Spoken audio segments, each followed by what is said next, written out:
Again, my friends to Chess Cruncher.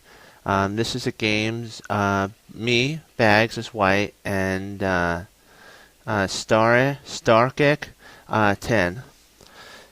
He played a really interesting game. The game lasted. I just want to tell you, it lasted for 10 moves, and I'll show you how it was so beautiful, and it was a crushing game. I'll show you.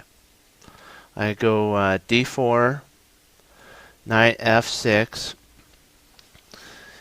Sometimes the best thing is to move pieces, but sometimes actually it's better to take the center with pawns. Probably pushing D5 would have actually been a better move to start out with because it opens up the light squared bishop down the diagonal, and it's also protected by the queen, so it would be pointless to actually bring my C knight out because there'd be no reason to do that. I'd probably do C4, and then he'd probably do something like maybe G6. Then I'd bring my knight to not F, C3, and push the E pawn and get a humongous front pawn structure so that I can push in the center. So that's what usually if you do D4, you're trying to get C4, E4, and sometimes if they allow you F4. So just wanted to let you know. I go C4 again. He goes H6. That was not a very good move because he allowed me to take the center, and he moved a flank pawn, H6. You don't want to do that because it opens up your king for an attack, and it also weakens the spots around your king. So you with a knight, because if I did a check somewhere, he'd have to push his pawn, and then he wouldn't have a safe king on the king side if he castled there. I go C3, knight C3. There we go. That is not a very good move. Now he goes G5. He should be working on the centers. Maybe even D6, and then then he can push E5, but not G5. That is a waste of a move. I go E4. Do you see how strong my center is, and how weak his center is, and how instead of working on the positioning maybe another knight out or a pawn or a bishop, something, he moved a G pawn. The G5 pawn wasn't a very good move.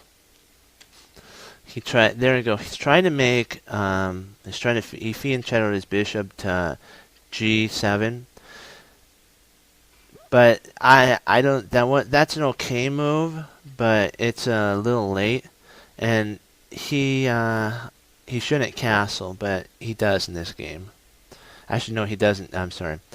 He moved a lot of pawns that were not very good because Dr. Alakine says that if you have a choice of pawns or pieces, you want to do as least pawn moves as you can and more piece moves, but see, pawn moves back then were looked highly upon.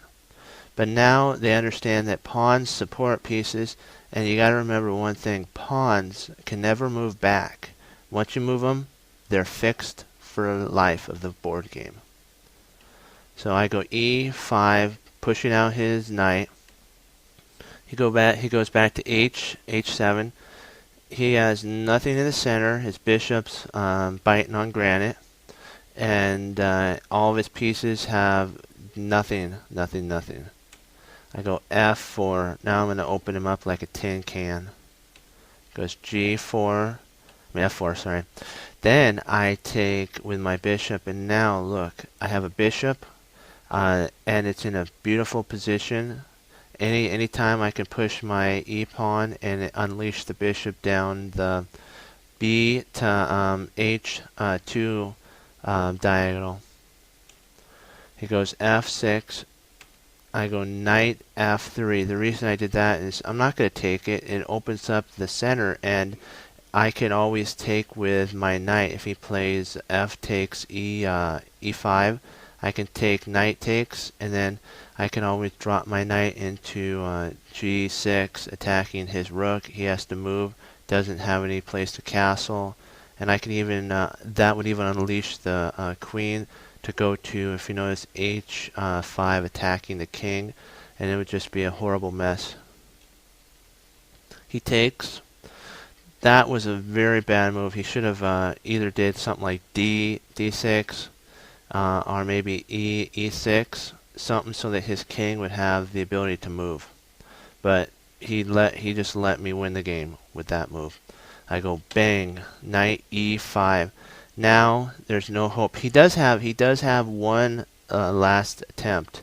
He can maybe push the e pawn, or maybe he can bring the knight to g5, maybe to protect the f7, because if you notice, he has no place for his king to run to. Then he does a humongous triple question mark blunder, which ends the entire game. I go he goes rook to f8. That seals his fate because he blocked his king in. And I'm going to step back, and I'm going to let you, my chess friend, see the move that checkmates in 2. Exactly. Queen to h5.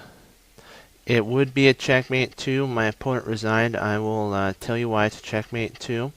This forces him to play rook takes, rook to f7, and then my knight protects the queen. It'd be queen takes f7, checkmate.